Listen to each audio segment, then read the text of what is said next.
오늘 우리에게 준 하나님의 말씀은 구약성경 창세기 3장 6절에서 13절까지의 말씀이 되겠습니다.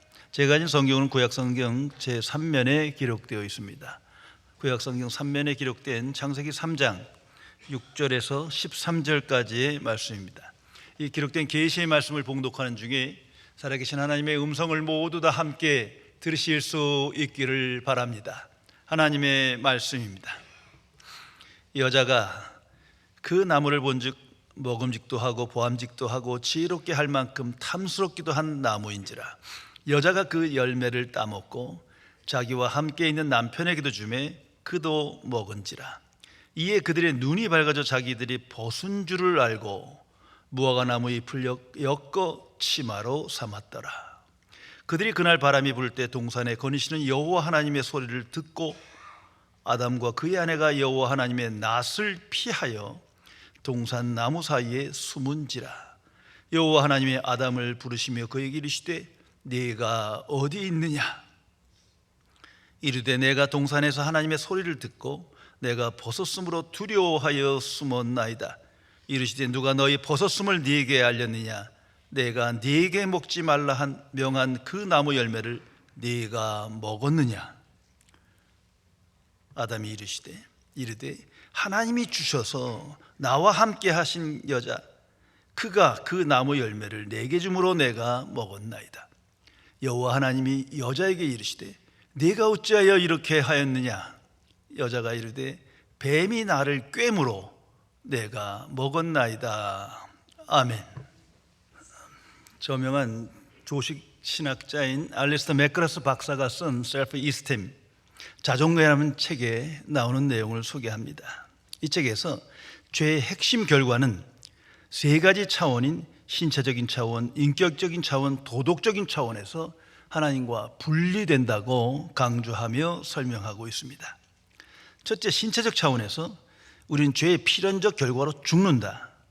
죄로 인하여 하나님과 끊어지며 이것은 죄의 단면이다. 하지만 우리는 믿음을 통하여 다시는 하나님과 분리를 경험하지 않는 영생을 보장받는다. 둘째, 인격적 차원에서 우리와 하나님의 사랑과 신뢰의 관계는 망가졌다. 셋째, 도덕적 차원에서 우리는 더 이상 하나님 앞에서 떳떳하지 못하다. 성경에서는 이것이 하나님의 거룩함과 의에 대비되는 우리의 불의의 차원으로 표현되어 있다. 성도 여러분, 죄의 권세는 참으로 강력합니다. 죄로 말미암아 인간은 전적으로 타락하는 겁니다. 토털 커럽션입니다. 아마 믿지 않는 자들 뿐만 아니라 믿는 자들도 이 용어가 제일 불편할 거예요. 타락, 전적 타락. 그러나 성경은 인간의 전적 타락을 선언하고 있습니다. 죄로 말미암아 하나님과 분리되고 하나님의 형상을 잃어버리고 하나님의 진노 아래 살아가는 그런 상태가 되어버린 겁니다. 이걸 항상 기억해야 할 것입니다. 한 제자가 스승에게 물었습니다. 스승님, 타락이란 정확히 무엇을 의미합니까? 스승은 제자를 데리고 사막 한가운데로 갔습니다. 이곳에서 단 하루 동안 나를 따라오지 말고 마음 가는 대로 다녀보거라. 제자는 자신 있게 떠났습니다. 모래 언덕 너머 새가 나는 방향으로, 나무가 보이는 쪽으로, 가고 싶은 곳으로 자신 있게 걸어갔습니다. 그러나 시간이 지나고 해가 지자 그는 점점 두려움에 빠졌습니다. 길은 모두 사라지고 방향도 알 수 없었습니다. 처음 제자리로 돌아가려 했지만 어디가 시작점인지조차도 전혀 알 수가 없었습니다.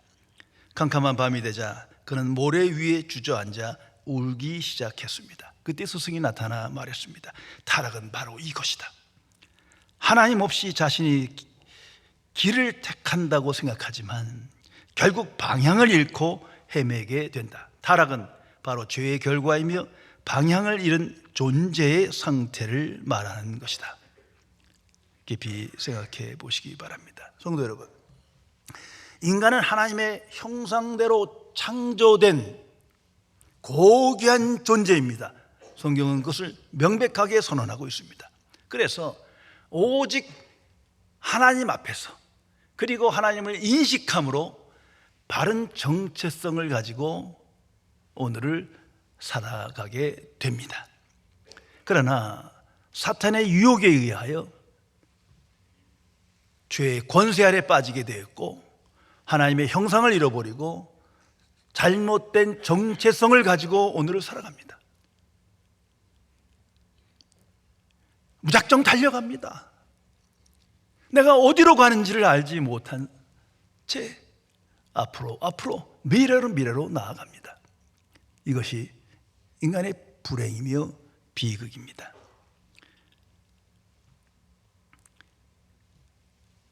그 결과 하나님 중심의 인생으로부터 나 중심의 인생으로 전락되었습니다.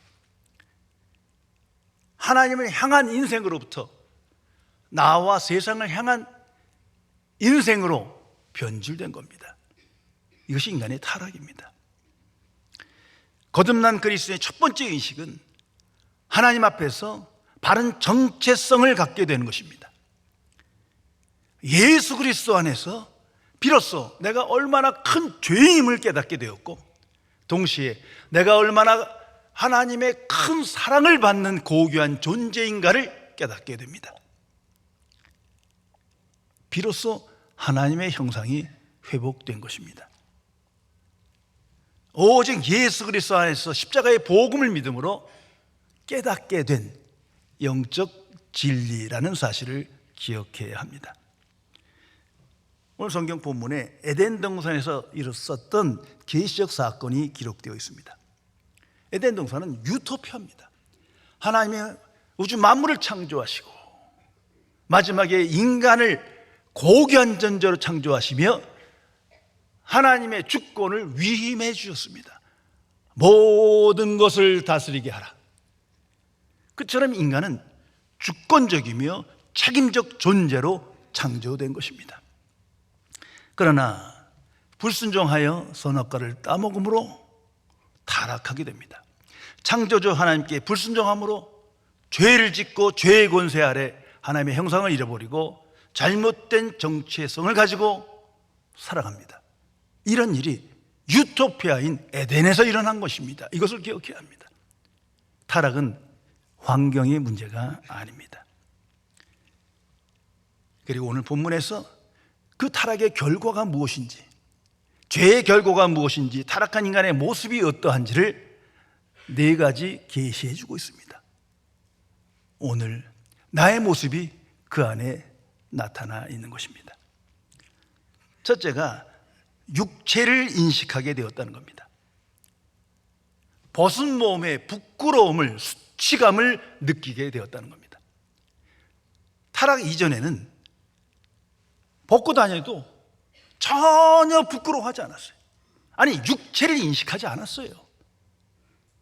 그런데 타락함으로 비로소 육체를 인식하며 육체를 위한 인생으로 변질되게 됩니다. 창세기 2장 25절에 보면 아담과 그의 아내 두 사람이 벌거벗었으나 부끄러워하지 아니하니라 말씀이 기록되어 있습니다. 벌거벗고 살아도 전혀 부끄러워하지, 육체 자체를 인식하지 않았어요. 그런데 타락 이후에 육체를 인식하며 육체의 본성에 이끌려 살아가게 됩니다. 동물과 인간의 가장 구별되는 것이 이겁니다. 동물은, 어떤 동물도 인간의 방식으로 육체를 인식하며 살아가지 않습니다. 그건 창조된 그대로 전혀 육체를 인식하지 않습니다. 왜? 동물은 타락하지 않으니까, 영혼이 없으니까요. 그러나 타락한 인간은 육체를 인식하며 육체에 끌려 오늘을 살아가게 됩니다.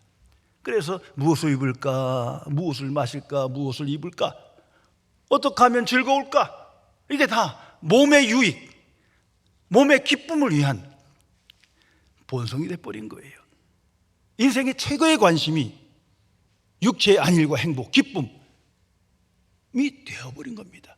육체의 정욕에 이끌려 살아갑니다. 때로는 성적 욕망에 집착하며 살아갑니다. 이 모든 것이 타락의 결과입니다. 오늘 현대인의 모습을 보세요. 많은 지식을 갖고 있다 하지만 단순하게 보면요, 전부 다 자기 유익, 자기 몸의 유익을 쫓아서 일평생을 바치는 거예요. 영의 생각에 관심 없어요. 이게 타락의 현주소입니다. 인간은 본래 하나님의 형상을 부여받아 하나님과 함께하며 하나님께 영광 돌리는 도록 창조되었어요. 그러나 타락하는 순간 제일 먼저 영의 생각이 없어지고 하나님의 형상을 잃어버림으로 이제는 육체에 끌려 살아가게 됩니다. 육신의 생각에 매이게 됩니다. 자아중심의 인생을 살아갑니다. 이것이 허탄한 인생입니다. 또 다른 결과는 죄책감이 생겨서 두려움이 생겼다는 겁니다. 하나님 앞에서 불순종하고 보니 의식 또는 무의식 속에 죄책감이 생겼어요. 그 결과 두려움이 생겼습니다. 그래서 오늘 성경에 보면 10절에 내가 두려워하여 숨었나이다. 그러나 타락하기 이전에는 하나님을 두려워하지 않았어요. 하나님과 함께 하는 게 기뻤어요. 하나님의 말씀을 듣는 게 즐거운 거예요. 그러나 타락하고 보니 제일 먼저 이제 몸을 인식하고 죄책감에 끌려 두려움을 갖게 됩니다. 성도 여러분, 타락한 죄인은 항상 하나님을 두려워합니다. 자신은 하나님 없다, 그건 추상적이다 하지만 그 마음속 깊은 곳에서는 항상 하나님을 두려워해요. 죽음의 공포 속에 살아가요.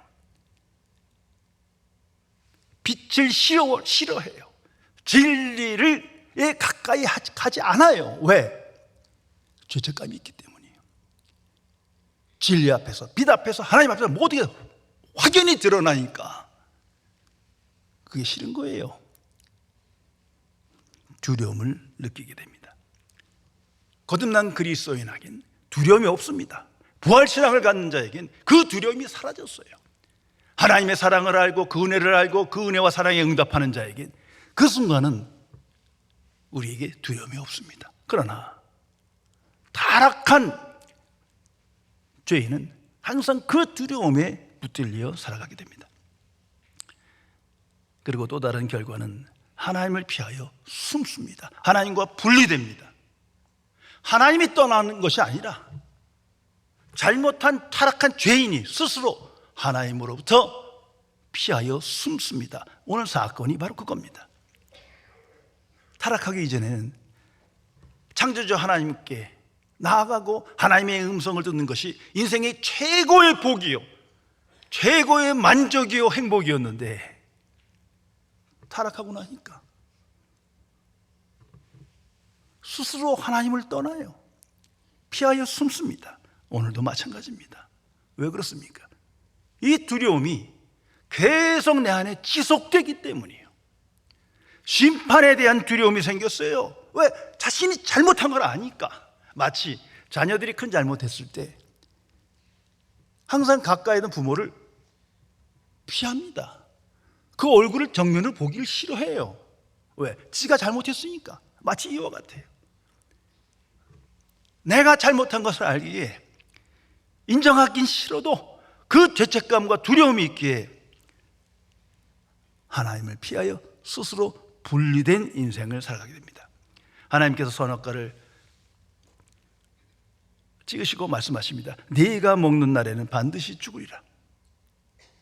이제 그걸 따먹고 나니 죄책감, 두려움, 나아가 심판이 두려운 거예요. 아니, 하나님의 심판은 없어 하면서도 모든 인간은 심판을 두려워합니다. 죽음이라는 사건을 항상 그것을 명료하게 보여줍니다. 죽음 후에 어떻게 될 것인가? 두려운 거예요. 이것이 죄의 결과입니다. 그리고 또 다른 결과는 책임을 전가하는 인간이 됐다는 겁니다. 남의 탓을 하며 살아갑니다. 타락하기 이전에는 인간은 주도적인 존재였어요. 프로액티비티가 주어졌어요. 하나님의 형상을 받아 하나님의 주권이 이임돼서 주도적인 책임적 존재가 된 겁니다. 그래서 하나님께서 인간에게 모든 것을 다스리게 하는 권세를 주신 겁니다. 그런데 타락하고 보니 순식간에 그 주도성, 책임성이 사라져요. 이제는 변명을 하고 남의 탓을 하고 책임을 전가하는 존재로 살아갑니다. 그것이 11절 13절에 자세히 기록됩니다. 하나님께서 내가 먹었느냐 물으십니다. 그러면 잘못했습니다, 먹었습니다, 이게 바른 응답이에요. 그런데 오늘 성경은 이렇게 기록합니다. 먼저는 하나님을 탓하는 것 같습니다. 하나님께서 주신 저 여자가 먹게 해서, 무슨 말이에요? 하나님께서 저 여자 만들지만 않았으면 안 먹었을 거라는 얘기 아닙니까? 하나님을 원망합니다. 더 나아가서는 아내인 하와 탓을 합니다. 분명 성경은 반복해서 말합니다. 여자가 먼저 먹었어요. 분명 이 하와가 잘못했어요.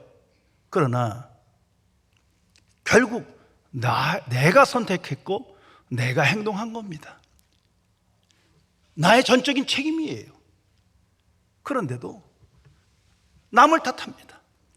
이게 타락한 죄인의 그 마음이에요. 인생입니다. 이제 하나님께 하와에게 묻습니다. 내가 그랬느냐 했더니 하와는 말합니다. 뱀이 꼬셔서 그랬습니다. 온통 남이 탓이에요. 하나님께서 이런 동물을 만들지 않았으면, 사탄을 만들지 않았으면, 이런 피조물이 없으면 안 그랬을 텐데 누구 잘못입니까?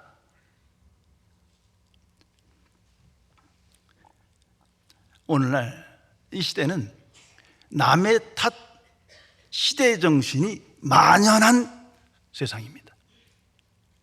특별히 21세기 더욱더 그렇습니다. 이게 뭐 인터넷이나 SNS를 통해서 주도적으로 책임을 지지 않아요. 자신이 드러나지 않으니까. 세상 온 전체가 그렇고 특히 대한민국 사회가 그런 것 같습니다. 참 불행한 일입니다. 잘 아시는 대로 이 대한민국의 정치, 뭐 교육이나 이런 과학이나 뭐 경제나 여러 분야에 비해서 가장 저질 아닙니까? 이게 삼류라는 말도 안 나와요. 그런데 잘 생각해 보세요. 어느 누구 하나 내 잘못입니다 말하는 사람이 있습니까? 아무도 없어요. 다 남의 탓이요. 전부 다. 그런데 그 남의 탓하는 사람을 또 찍어줘. 참, 이건 뭐 온통 타락한 거죠. 불행한 시대입니다. 잘못의 원인을 아웃사이드에서 찾는 거예요. 이건 타락한 본성입니다. 하나님의 형상을 잃어버린 거예요.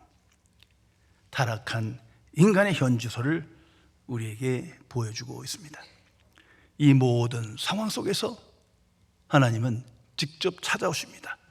그것이 오늘 본문의 사건입니다. Seeking God, 의인을 찾아오시는 것이 아니라 창조주께서 타락한 죄인을 향하여 직접 찾아오십니다. 애통한 마음으로 타락한 죄인을 찾아오신 하나님이 오늘 성경에 계시되어 있습니다. 하나님은 왜 이렇게 행하시는 겁니까? 그분의 본성이기 때문이에요. 하나님은 사랑이시기 때문에. 창조주시면 새롭게 창조하면 되는데, 이 쓸모없는 거 없던 거 다 치워버리면 되는데, 그게 아니고 하나님의 형상을 받은 인간에게 끝까지 사랑하시며 찾아오십니다. 아가페 사랑입니다. 이 하나님의 본성, 이 찾아오신 하나님이 궁극적으로 예수 그리스도로 나타나는 겁니다. 어두운 세상에, 타락한 세상에 하나님 자신이 찾아오십니다. 이 타락한 죄인을 구원하시기 위하여 오시는 사건입니다. 그 사건이, 그 계시가 이미 에덴 동산에서 나타나는 것입니다. 이것이 우리에게 주는 복음입니다. 그리고 말씀하십니다. 하나님은 항상 말씀하시는 하나님이십니다. 성경 전체가 그렇게 계시하고 있습니다. 말 못하는 우상이 아닙니다. 아담아, 네가 어디 있느냐? 영문을 보면 Where are you? 내가 어디에 있느냐? 여기서 생각해 보세요. 아니, 창조주 하나님께서 지금 아담과 하와가 어디 있는지 몰라서 장소 위치를 묻는 겁니까? 절대 그건 아니죠. 지금 어떤 질문입니까? 지금 아담의 실존적 상태를 묻는 질문입니다. 내가 어디를 향하고 있느냐? 내가 어찌 낯을 피하느냐? 어떻게 책임을 전가하느냐? 너는 어떤 상태로 지금 살아가느냐? 너는 누구냐? Where are you? 너는 지금 어디에 있는 것이냐? 정체성에 대한 질문입니다.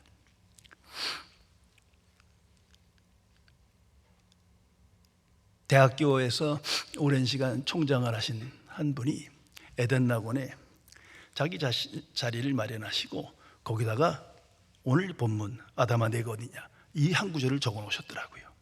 그분과 한번 대화를 해보니까 그분의 글을 보니까 자신의 간증이 이겁니다. 자신은 이 말씀을 아담아 내가 어디 있냐, 아무개야 내가 어디 있느냐 항상 들으며 살아가신다는 거예요. 참 신앙생활 잘 하시는 분이라고 생각합니다. 창조주 하나님 앞에 내가 하나님의 자녀로서 죄인을 찾으신 하나님, 그리고 말씀하신 하나님, 내가 어디 있느냐, 내가 지금 어디로 향하고 있느냐, 이 말씀을 들으며 살아가십니까? 거듭난 그리스도는 들어야 합니다. 오늘도 말씀하십니다. Where are you? 내가 어디에 있느냐, 어디로 가고 있느냐. 왜 이렇게 질문하시는 겁니까? 스스로 깨닫게 하기 위함입니다. 이것이 하나님의 방식입니다. 하나님은 하나님의 형상을 가진 인간을 만드셨기에 스스로 깨달음을 통해서 하나님께 나오길 바랍니다. 성경 전체는 이 방식의 메시지로 기록되어 있습니다. 하나님의 형상대로 창조된 인간의 회복을 위하여 주도적인 책임을 가진 인간이 되게 하기 위하여 하나님은 질문하십니다. 내가 어디에 있느냐? 동시에 새로운 기회를 주시기 위함입니다. 회개의 기회를 주고 치유의 기회를 주시기 위해서 하나님은 질문하십니다. 오늘도 예수 그리스도 안에서 우리에게 말씀하십니다. 성경을 통해서 항상 말씀하십니다. 내가 어디 있느냐?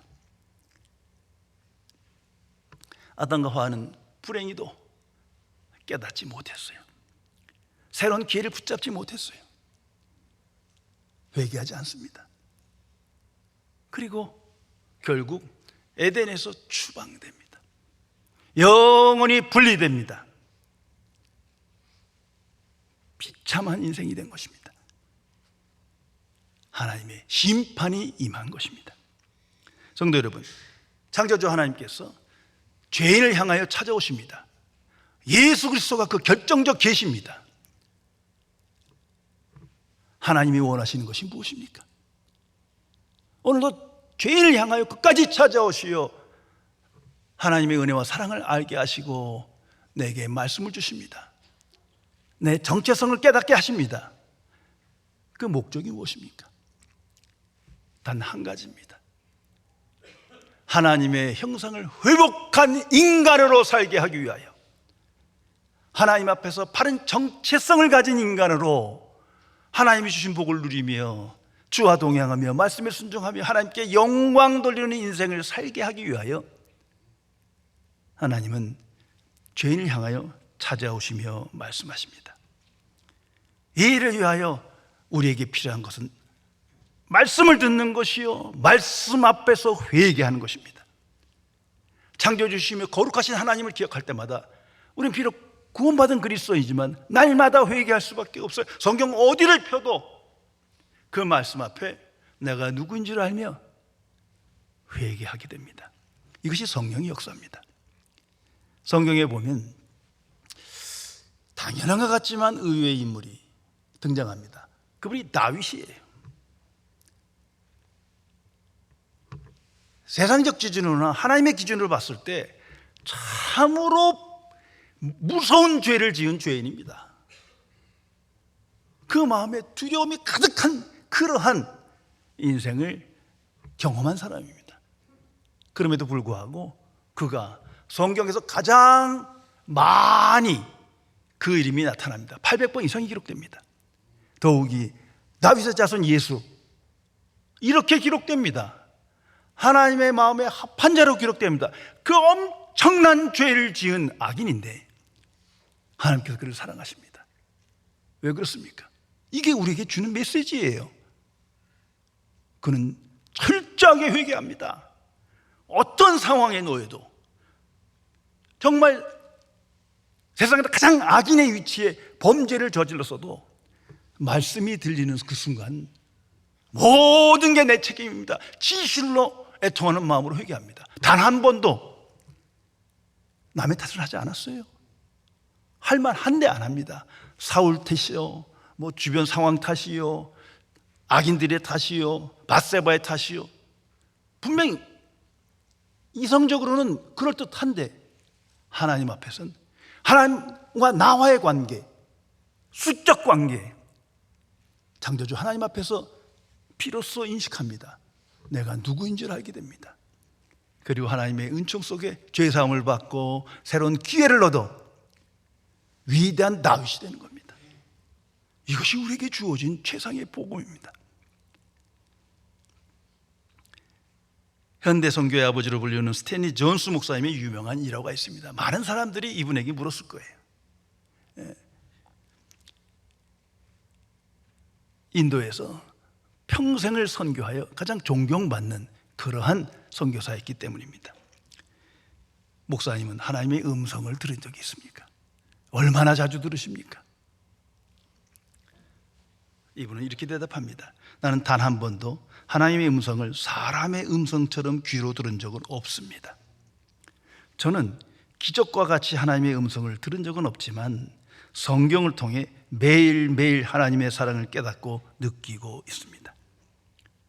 성도 여러분, 하나님의 말씀을 듣는 길은 오직 예수 그리스도 안에서 성령을 통하여 가능합니다.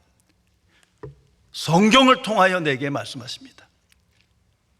오늘도 성경을 통하여 내게 말씀하십니다. 네가 어디에 있느냐? 오직 예수 그리스도 안에서만 진정한 회개가 가능합니다. 십자가의 복음을 믿음으로 내가 어떤 존재인지를 깨닫게 됩니다. 십자가의 복음을 떠나서는 죄의 인식이 분명하지 않아요. 뉘우침과 후회일 뿐이지 하나님 앞에서의 죄의 인식이 아니기 때문이에요.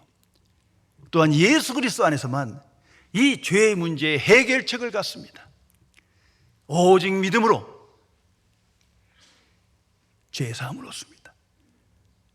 또한 오직 예수 그리스도 안에서만 타락한 인간이 치유됩니다. 하나님의 형상을 회복하고 더 그 이상의 천국 백성이 되는 것입니다. 오직 복음을 믿음으로 하나님의 은혜로 말미암아 되는 겁니다. 어찌 이 복음을 잊으며 복음의 생각을 떠나서 오늘을 살아갈 수 있겠습니까?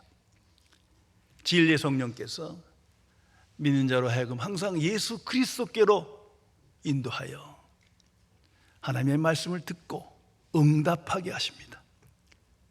오직 하나님께 영광 돌리는 승리의 삶을 살도록 바른 정체성을 갖게 하십니다.